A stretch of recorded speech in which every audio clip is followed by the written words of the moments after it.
ಶ್ರೀ ಗುರುಭ್ಯೋ ನಮಃ. ಪರಮಗುರುಭ್ಯೋ ನಮಃ. ಶ್ರೀಮದಾನಂದತೀರ್ಥ ಭಗವತ್ಪಾದಾಚಾರ್ಯ ಗುರುಭ್ಯೋ ನಮಃ. ಆಪಾದಮೌಳಿಪರ್ಯಂತಂ ಗುರುಣಾಂ ಆಕೃತಿಂ ಸ್ಮರೇತ್ ತೇನ ವಿಘ್ನಾಃ ಪ್ರಣಶ್ಯಂತೆ ಸಿದ್ಧಂತೆ ಚ ಮನೋರಥಾಃ. ಶ್ರೀ ಗುರುಭ್ಯೋ ನಮಃ. ಪರಮಗುರುಭ್ಯೋ ನಮಃ. ಶ್ರೀಮದಾನಂದತೀರ್ಥ ಭಗವತ್ಪಾದಾಚಾರ್ಯ ಗುರುಭ್ಯೋ ನಮಃ. ಮನ್ಮನೋಭೀಷ್ಟವರದಂ ಸರ್ವಾಭೀಷ್ಟಫಲಪ್ರದಂ ಪುರಂದರ ಗುರುಂ ವಂದೇ ದಾಸಶ್ರೇಷ್ಠಂ ದಯಾನಿಧಿಂ. ವಿದ್ಯಾ ವಿನಯ ಸಂಪನ್ನಾನ್ ಶಾಂತಾದಿಗುಣಬ್ರಹ್ಮಿತಾನ್ ಸತ್ಶಾಸ್ತ್ರ ಪ್ರವಚನಾಸಕ್ತಾನ್ ಎಲಮೆಲ್ಯಾರ್ಯಾನ್ ಗುರೂನ್ ಭಜೆ. ಪೃಥ್ವೀಮಂಡಲಮಧ್ಯಸ್ಯಾಃ ಪೂರ್ಣಬೋಧಮತಾನುಗಾಃ ವೈಷ್ಣವಾಃ ವಿಷ್ಣುಹೃದಯಾನ್ ತಾನ್ ನಮಸ್ತೆ ಗುರುನ್ ಮಮ. ಹರಿ ಓಂ. ನಾವು ಹಿಂದಿನ ದಿನ ಸರ್ವಮೂಲ ಅಂದರೆ 37 ಗ್ರಂಥದಿಂದ ಕೂಡಿದ್ದು ಸಕಲ ಪುರಾಣ ಇತಿಹಾಸ ವ್ಯಾಖ್ಯಾನ ರೂಪವಾಗಿದೆ ಅಂತ ತಿಳ್ಕೊಂಡಿದ್ದೀವಿ. 37 ಎಂಬತಕ್ಕಂಥದ್ದು ಈ ಸಂಖ್ಯೆ ಏನು ತೋರಿಸ್ಕೊಡ್ತಾ ಇದೆ? ಮಾಸ್ಟರ್ ಕೀ ನಂಬರ್ ತಿಳಿಸ್ಕೊಡ್ತಾ ಇದೆ. ಮಾಸ್ಟರ್ ಕೀ ಅಂದರೆ ಏನರ್ಥ? ಒಂದು ಕೀಲಿಕೆಯಿಂದ ಯಾವುದೇ ಬೀಗವನ್ನು ತೆಗೆಯಬಹುದಾಗಿದೆ ಅಂತ ಅರ್ಥ. ಅದು ಎಲ್ಲರಿಗೂ ಪರಿಚಯವಾಗಿದೆ. ಅದರಂತೆ ಸರ್ವಮೂಲ ಅಂದರೆ 37 ಎಂಬತಕ್ಕಂಥದ್ದು ಈ ಸಂಖ್ಯೆಯಿಂದ ಇಡೀ ವೇದ, ಉಪನಿಷತ್ತು, ಮಹಾಭಾರತ, ರಾಮಾಯಣ, ಪಂಚರಾತ್ರ ಇದನ್ನು ತಿಳಿಯಬಹುದಾಗಿದೆ ಎಂದು ಸೂಚಿಸುತ್ತಾ ಇದೆ. ಇದು ಹೇಗೆ ಸಾಧ್ಯ? 37 ಎಂಬತಕ್ಕಂಥದ್ದು ಶ್ರೀಮದಾನಂದ ತೀರ್ಥರ ಶಾಸ್ತ್ರಗಳ ಪರಿಚಯ ಅಷ್ಟೇ ಅಲ್ಲ, ಶಾಸ್ತ್ರಗಳ ಒಳಾರ್ಥವನ್ನು ಸೂಚಿಸುತ್ತಾ ಇದೆ.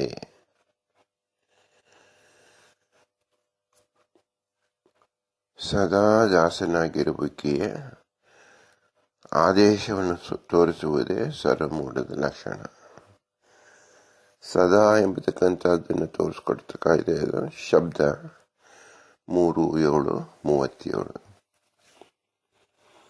ಸ ಎಂಬತಕ್ಕಂಥದ್ದು 7ನೇ ಅಕ್ಷರ, ದ ಎಂಬತಕ್ಕಂಥದ್ದು 3ನೇ ಅಕ್ಷರ. ಸದಾ ದ ಯಾರ ಲಾಭ ಶಾಶ ಸ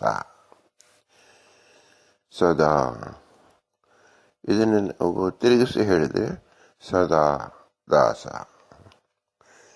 ಯಾರಿಗೆ? ನಾವು ಭಗವಂತನ ನಿತ್ಯ ದಾಸರು ಎಂಬ ಅನುಸಂಧಾನ ಪ್ರತಿ ಕ್ಷಣದಲ್ಲಿ ಬರುತ್ತೋ ಅವರ ಸಂಖ್ಯೆ ಏನಂತ ಹೇಳ್ಬೋದು? 37 ಅಂತ ಹೇಳ್ಬೋದು. ಆ 37 ಯಾವುದು? ಶ್ರೀಮದಾನಂದ ತೀರ್ಥರು ರಚಿಸಿದ ಸರ್ವಮೂಲ ಗ್ರಂಥದ ಸಂಖ್ಯೆಯೂ ಆಗಿದೆ. ಇದನ್ನರಿಯದೆ ಯಾವ ಪುರಾಣವೂ ಸರಿಯಾದ ಅರ್ಥ ಒದಗಿಸುವುದೇ ಇಲ್ಲ. ಅರ್ಥವಾಗಲು ಬೇಕು ಕಿಲಿಕೈ, ಅದೇ ಸರ್ವಮೂಲ ಗ್ರಂಥಗಳು. ಸಮಗ್ರ ಶ್ರೀವೇದ ವ್ಯಾಸರ ಸಾಹಿತ್ಯ ಬ್ರಹ್ಮಾಂಡದಂತಹ ಅತಿ ದೊಡ್ಡ ಬೀಗಕ್ಕೆ ವ್ಯಾಖ್ಯಾನ ರೂಪ ಅಂದರೆ ಬೀಗದ ಕೈಯಂತೆ ಸರ್ವಮೂಲ ಗ್ರಂಥ ಎಂದು ತಿಳಿಯಬೇಕು. ಇಂದು ಕೆಲವರು ಬೀಗವನ್ನು ಹೊತ್ತಿದ್ರೆ ಮತ್ತೆ ಕೆಲವರು ಬೀಗದ ಕೈಯನ್ನು ಹೊತ್ತಿದ್ದಾರೆ. ಇವೆರಡು ಫಲ ಕೊಡಲು ಒಂದರನ್ನೊಂದು ಸಂಧಿಸಲೇಬೇಕು.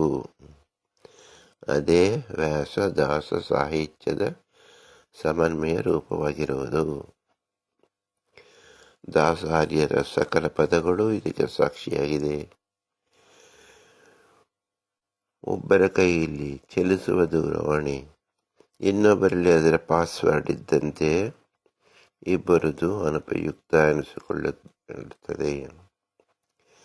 ವ್ಯಾಸ ಸಾಹಿತ್ಯದೊಂದಿಗೆ ದಾಸ ಸಾಹಿತ್ಯ ಮಿಳಿತವಾಗಿ ಅರ್ಥೈಸಿಕೊಂಡಾಗ ಆಯಾ ಸಾಹಿತ್ಯದ ನಿಜಾರ್ಥ ತಿಳಿಯುವುದು. ಇದರ ಅರ್ಥವನ್ನು ಎಲ್ಲರೂ ಸರಿಯಾಗಿ ತಿಳಿದುಕೊಳ್ಳಿ. ಕೆಲವರು ತಾವು ಪಂಡಿತರೆಂದು ಬಿಗಿ ಬಿಗಿ ಹೇಳುತ್ತಾರೆ, ಸಂಸ್ಕೃತ ಶಬ್ದವನ್ನು ಆಡುತ್ತಾರೆ. ಆದರೆ ಅವರಿಗೆ ಸಂಸ್ಕೃತ ಜ್ಞಾನವೇ ಇರುವುದಿಲ್ಲ. ಅವರು ಜೀವನದಲ್ಲೂ ಸಂಸ್ಕೃತರಾಗಿರುವುದಿಲ್ಲ ಮತ್ತು ತಾವೇನು ಓದುತ್ತಿದ್ದಾರೆ ಎಂಬುದ ಅರಿವೇ ಅವರಿಗೆ ಇರುವುದಿಲ್ಲ. ಒಂದು ಕಥೆಯು ರಾಜನು ಉಪಯೋಗಿಸಿಕೊಳ್ಳುವ ಪೋಷಾಕು, ಆಭರಣ, ವಸ್ತ್ರ, ಕಿರೀಟ ಇಂಥವುಗಳನ್ನು ಹೊತ್ತುಕೊಂಡು ಹೋದರೆ ಆ ಕಥೆಗೆ ತಾನು ಹೊತ್ತಿರುವ ಆಭರಣದ ವಸ್ತ್ರದ ಬೆಲೆ ಏನೂ ತಿಳಿದಿರುವುದಿಲ್ಲ. ಆದ್ದರಿಂದ ಅರಿತು ನಡೆಯಬೇಕು. ಇದನ್ನು ಅರಿಯದೆ ತಾವು ಯಾವ ಶಬ್ದವನ್ನು ಹೇಳಿದರೂ ಅದರ ಫಲ ಖಾಲಿಯಾಗುವುದಿಲ್ಲ.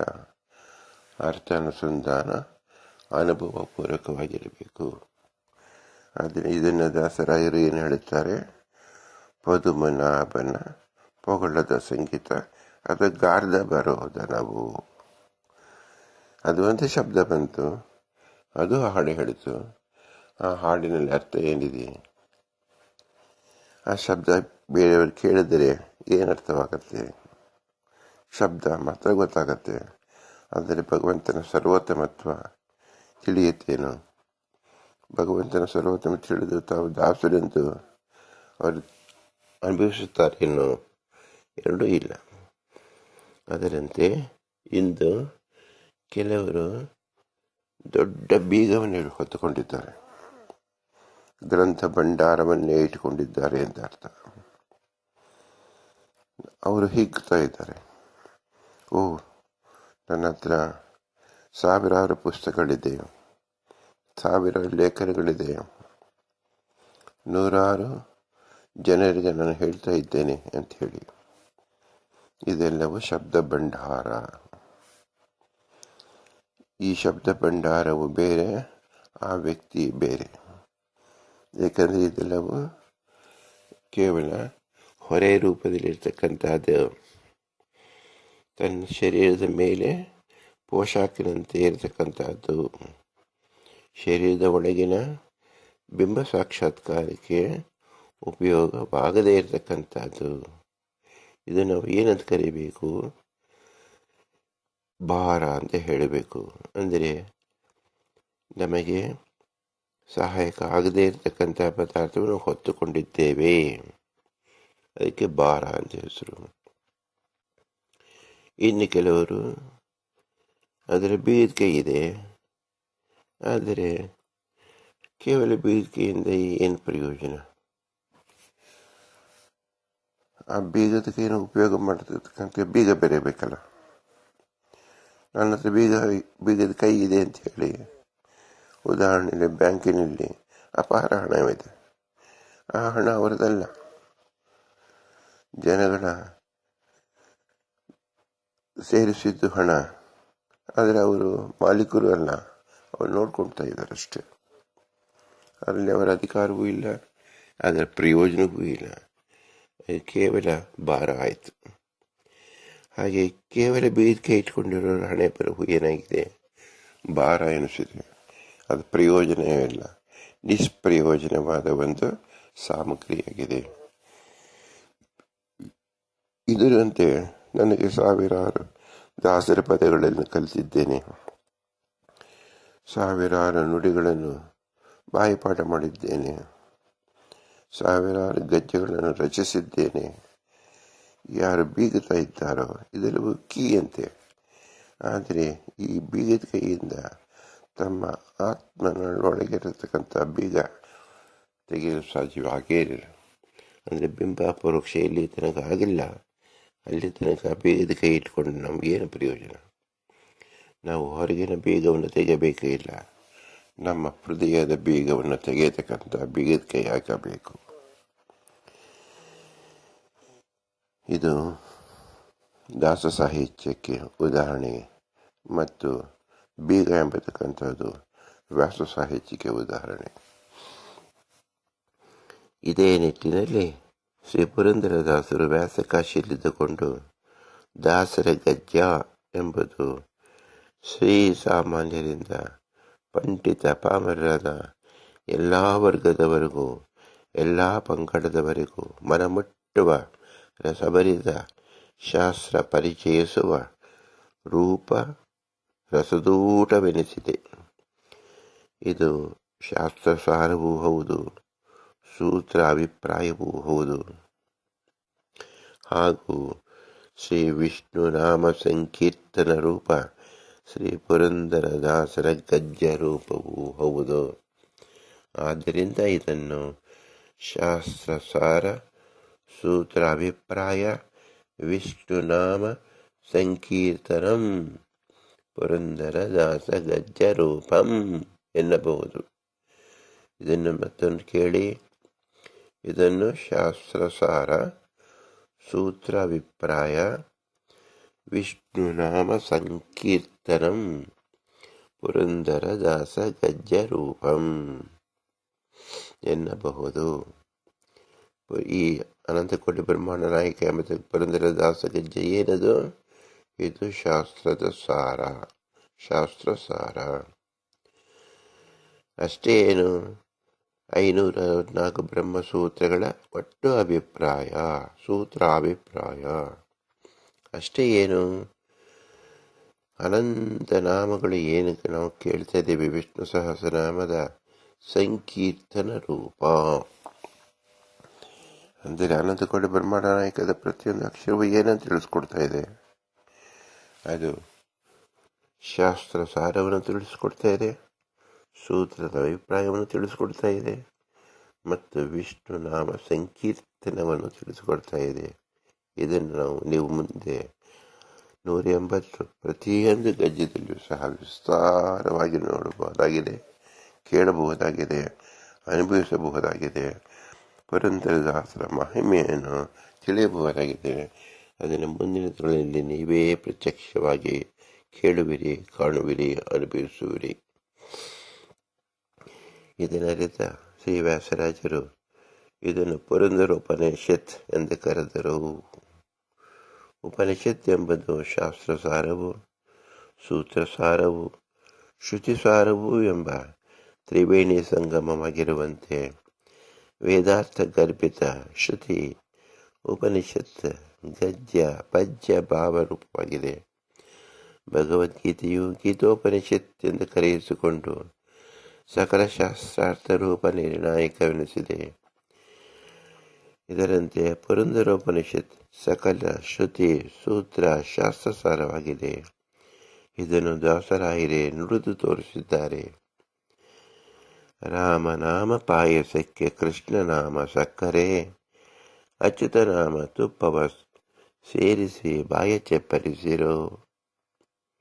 ಇದರರ್ಥ ರಾಮ ಎಂಬ ಶಬ್ದದಿಂದ ರಾಮಾಯಣವನ್ನು, ಕೃಷ್ಣ ಶಬ್ದದಿಂದ ಮಹಾಭಾರತವನ್ನು, ಭಾಗವತವನ್ನು, ಅಚ್ಯುತ ಶಬ್ದದಿಂದ ಅಖಿಲ ವೇದಗಳು, ನಿತ್ಯವಾದ ಅಪೌರುಷೀಯ ಸದಾಗಮಗಳು. ಇದನ್ನು ಸವಿದು ಅಂದರೆ ಅರ್ಥೈಸಿಕೊಂಡಾಗ ಪಾಯಸ ಅಂದರೆ ಅಮೃತ ರೂಪ, ಮೋಕ್ಷ ಅದೇ ಪಯ ಅಂದರೆ ಹಾಲು, ಅದೇ ಅಮೃತ, ತುಪ್ಪ ಎಂದರಿಂದ ಅಮೃತವನ್ನು ಮತಿಸಿದಾಗ ದೊರಕುವ ನವನೀತ, ಅದನ್ನು ಕಾಯಿಸಿದಾಗ ಸಿಗುವುದೇ ತುಪ್ಪ. ಇದೆಲ್ಲವೂ ಅಂತರಂಗದ ಸಾಧನೆಗಳು. ಇದನ್ನು ಚೆನ್ನಾಗಿ ತಿಳಿದುಕೊಳ್ಳೋಣ. ನಮ್ಮ ಹೃದಯ ಆಕಾಶವೆಂಬ ಕ್ಷೀರ ಸಮುದ್ರದಲ್ಲಿ ಭಕ್ತಿ ಎಂಬ ಕುಡುಗೋಲಿನಿಂದ ಮತಿಸಿದಾಗ ನವನೀತವೆಂಬ ಜ್ಞಾನ ಸುರಿದು ಹೆಪ್ಪುಗಟ್ಟುವುದೇ ವೈರಾಗ್ಯ. ಇದರ ಫಲ ಅಪರೋಕ್ಷವೆಂಬ ಶ್ರೀಹರಿ ಪ್ರಸಾದ. ಅದು ಒದಗಿ ಸ್ವರೂಪಯೋಗ್ಯ ಮೋಕ್ಷ ಸುಖವನ್ನು ಹೊಂದಬಹುದು ಎಂದು ತಿಳಿಸಿದ್ದಾರೆ. ಇದನ್ನು ಮತ್ತೆ ಮತ್ತೆ ನೀವು ಅನುಭವಿಸುವಂತಾಗಿ ನಮ್ಮ ದೇಹದಲ್ಲಿರ್ತಕ್ಕಂಥ ಸಪ್ತ ಚಕ್ರಗಳಲ್ಲಿ ಹೃದಯದಲ್ಲಿರ್ತಕ್ಕಂಥ ಚಕ್ರ, ಅಲ್ಲಿರ್ತಕ್ಕಂಥ ಸಮುದ್ರ, ಆ ಸಮುದ್ರ ಯಾವುದು? ಸಮುದ್ರ ಮಥನ. ಸಮುದ್ರ ಮಥನದಲ್ಲಿ ಏನಿರುತ್ತೆ? ಹಾಲಿರುತ್ತೆ. ಅದು ಮಥನ ಅಂದರೆ ಏನರ್ಥ?